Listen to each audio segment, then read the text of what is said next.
Antek perusuh ormas preman FPI ditangkap polisi.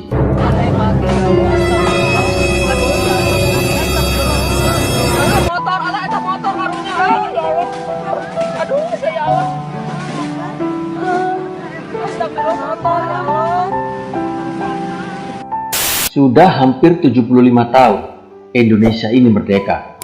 Tapi mirisnya, toleransi menjadi sesuatu yang teramat mahal hingga saat ini. Seharusnya bangsa ini tidak lagi mempersoalkan terkait saling menghargai dan saling menghormati antar warga yang berbeda suku, ras, golongan, terlebih-lebih berbeda agama. Masalah toleransi semestinya sudah selesai. Namun, apa yang terjadi? Kita masih sering mendengar berita menyedihkan dari berbagai penjuru negeri ini. Kelompok masyarakat minoritas diperlakukan tidak adil oleh mereka yang mengaku dirinya sebagai kaum mayoritas. Bermacam-macam, ada yang rumah ibadahnya ditutup paksa, dirusak, dibakar, hingga mengusik dan membubarkan acara peribadatan. Sungguh, saya merindukan bangsa yang raya ini, bangsa yang bineka ini, bangsa yang katanya menjunjung tinggi nilai-nilai keberagaman ini sudah tidak lagi berbicara tentang mayoritas ataupun minoritas, sebab hal itu hanya akan menimbulkan kepongahan bagi yang mayoritas dan menjadi ketakutan bagi mereka yang minoritas. Namun sayangnya, kata itu tidak hanya diucapkan oleh rakyat bawah. Dari mulut para elit, baik itu para politikus, aparatur pemerintah, dan juga tokoh agama, kedua kata itu masih kerap terucap. Mereka begitu angkuh ketika menjadi mayoritas. Negara ini seperti milik golongannya saja dan menganggap rendah mereka yang minoritas. Sudah tidak tahu lagi entah berapa banyak gereja yang ditutup paksa, dan tidak sedikit pula tempat ibadah agama-agama minoritas lainnya yang dirusak hingga dibakar. Kasus pelecehan, penghinaan, hingga penindasan terhadap warga negara non-muslim juga teramat banyak jumlahnya.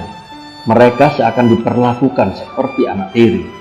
Sebutlah kejadian yang baru-baru ini menimpa sebuah keluarga Kristen di Bekasi. Keluarga itu melakukan ibadah di rumah sesuai anjuran pemerintah. Tapi apa yang mereka dapat dari tetangga mayoritas yang seharusnya mengayomi mereka? Keluarga itu didatangi oleh mereka yang menyebut dirinya orang-orang yang beragama dan memaksa agar ibadah itu dihentikan. Terlalu banyak contoh kasus serupa. Jika dituliskan satu persatu, saya tidak tahu akan sepanjang apa tulisan itu. Kemarin, 28 April 2020, sebuah kasus kesewenang-wenangan kelompok mayoritas terhadap warga minoritas terjadi. Sebuah warung milik Lamria Manula dirusak oleh sekelompok preman berkedok agama. Sial memang nasib Inang Lamria ini. Ia seorang warga minoritas, suku Batak, beragama Kristen pula. Lengkaplah sudah penderitaannya. Sehari-harinya ia menyambung hidup dengan menjalankan usaha warung kopi.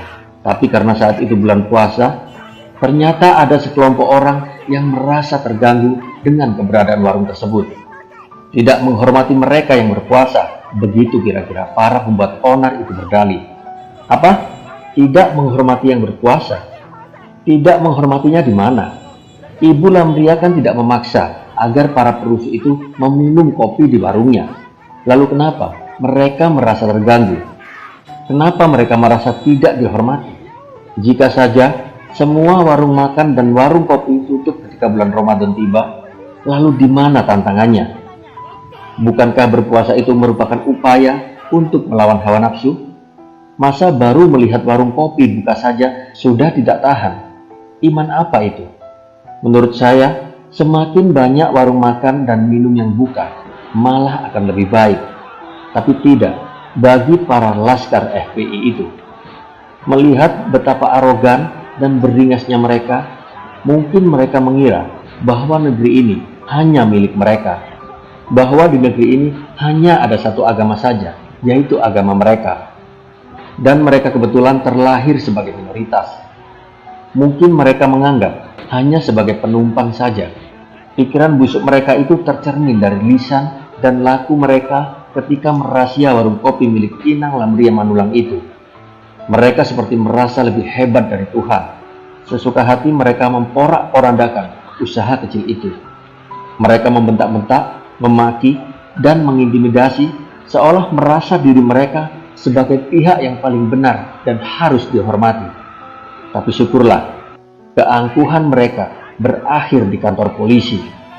Berdasarkan informasi yang dimuat di akun Facebook Pemuda Batak Bersatu, ormas yang mendampingi Ibu Lamria Manulang melaporkan kejadian yang ia alami itu ke pihak kepolisian. Kabarnya bahwa 2 orang pelaku telah ditangkap polisi dan beberapa orang lainnya masih dalam tahap pencarian. Saya berharap semoga pelaku ditindak sesuai hukum yang berlaku. Sebab tindakan main hakim sendiri sebagaimana telah dilakukan oleh Ante FPI itu tidak dibenarkan di negeri ini. Saya meminta supaya kasus ini tidak hanya selesai dengan materai 6.000. Kita sudah muak dengan hal-hal demikian. Berdamai silahkan, tapi proses hukum harus tetap jalan. Salam Indonesia 1.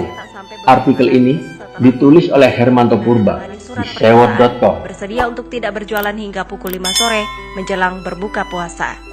Aksi ini dilakukan sebagai bentuk peringatan kepada pengusaha tempat makan, minuman, serta hiburan untuk dapat menghargai pelaksanaan bulan suci Ramadan dengan tidak beroperasi selama sebulan penuh. Wibowo, Aditya Jufri, Fajar.